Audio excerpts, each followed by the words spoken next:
বাংলাদেশের মেয়েরা প্রথমবারের মতো এশিয়ান কাপে জায়গা করে নিয়ে ইতিহাস গড়েছে এবং বাংলার মেয়েদের এই সাফল্যের পেছনে ছিল কঠিন প্রস্তুতি।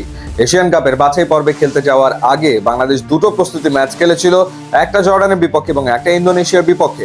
ইন্দোনেশিয়ার ফিফা র্যাঙ্কিং হচ্ছে 95 এবং জর্ডানের ফিফা র্যাঙ্কিং 75, অর্থাৎ জর্ডান বাংলাদেশের থেকে 53 ধাপ এগিয়ে থাকা দল এবং ইন্দোনেশিয়া বাংলাদেশের থেকে 33 ধাপ উপরে থাকা একটা দল। ইন্দোনেশিয়ার বিপক্ষে বাংলাদেশি মেয়েরা গোল-নিল ড্র করেছে এবং জর্ডানের বিপক্ষে বাংলাদেশি মেয়েরা 2 গোলে পিছিয়ে থাকার পরেও সেই ম্যাচটা শেষমেশ ড্র করে মাঠ থেকে বেরিয়েছে।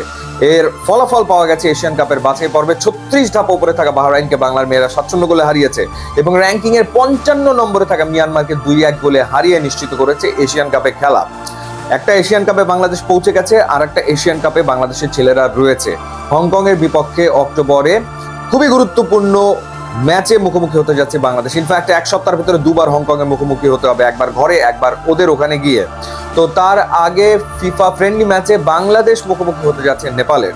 সেপ্টেম্বরের ফিফা উইন্ডোতে নেপালের কাঠমান্ডুর দশরথ স্টেডিয়ামে 6 এবং 9 তারিখে 2টা ফিফা ফ্রেন্ডলি ম্যাচ খেলবে বাংলাদেশ এবং নেপাল। এখন কথা হলো যে এই ম্যাচ খেলে বাংলাদেশের কতটুকু লাভ হবে, বাংলাদেশের প্রস্তুতি কতটুকু ভালো হবে। কারণ ফিফা র্যাঙ্কিং এর দিকে যদি আমরা তাকাই, বাংলাদেশের ছেলেদের অবস্থান 183-তে আর নেপালের অবস্থান হচ্ছে 175-এ, অর্থাৎ খুবই কাছাকাছি মানের দুটো দল। কিন্তু বাংলাদেশ দলে যোগ দিয়েছে হামজা চৌধুরী, সমিত সোম, ফামিদুল এবং কিউবা মিচেল, তিনি এসেও যোগ দেবেন এই ম্যাচে। তো এতে করে নেপালের তো লাভ হবে নিশ্চিতভাবেই। নেপাল হামজার বিপক্ষে খেলবে, নেপাল খেলবে সমিত সোমের বিপক্ষে, তাতে করে নেপাল উপকৃত হচ্ছে। কিন্তু বাংলাদেশ কতটা উপকৃত হবে সেই প্রশ্নটা ওঠে। আমরা ঘরের মাটিতে সিঙ্গাপুরের বিপক্ষে মাঠে নামার আগে ভুটানের বিপক্ষে প্র্যাকটিস ম্যাচ খেলেছিলাম এবং সেই ম্যাচটা আমরা জিতেছিলাম। কিন্তু ভুটানের র্যাঙ্কিং কত? ঠিক বাংলাদেশের এক ধাপ উপরে, 182 নম্বরে।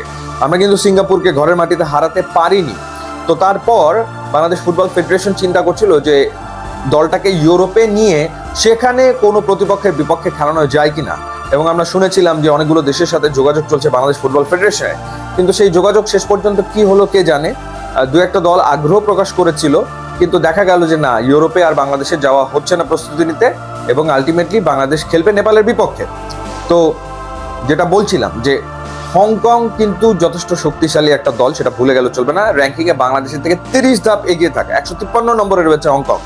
সুতরাং তাদেরকে হারাতে গেলে একদম সুপার প্রিপারেশন নিয়ে মাঠে নামতে হবে, দুর্দান্ত প্রিপারেশন নিয়ে মাঠে নামতে হবে এবং প্রস্তুতি ম্যাচ, প্র্যাকটিস ম্যাচ সেই অংশ, একটা যে প্ল্যান, প্রিপারেশন প্ল্যান, সেটার অংশ। তো সেইখানে যদি আর একটু বেটার টিম পাওয়া যেত, আর একটু বেটার টিমের এগেন্সে বাংলাদেশ খেলতে পারতো, তাহলে নিশ্চিতভাবে বাংলাদেশ দল উপকৃত হতো। আবার বাংলাদেশ ফুটবল ফেডারেশন যে ব্যাপারটা চিন্তা করেছে সেটা হচ্ছে হংকং এর বিপক্ষে নামার আগে বাংলাদেশ টিমের ফুটবলারদের মরাল যেন হাই থাকে, তারা যেন জেতার ভিতরে থাকে, কোনোভাবে যাতে আবার হেরে না বসে। নেপালের বিপক্ষে 2টো ম্যাচের 2টোতে যদি বাংলাদেশ জিততে পারে তাহলে ডেফিনেটলি ফুটবলারদের আত্মবিশ্বাসের লেভেলটা অনেক উপরে থাকবে এবং সেই আত্মবিশ্বাসটা কাজে লেগে যাবে হংকং এর বিপক্ষে। সেটাও তারা আসলে চিন্তা করেছে।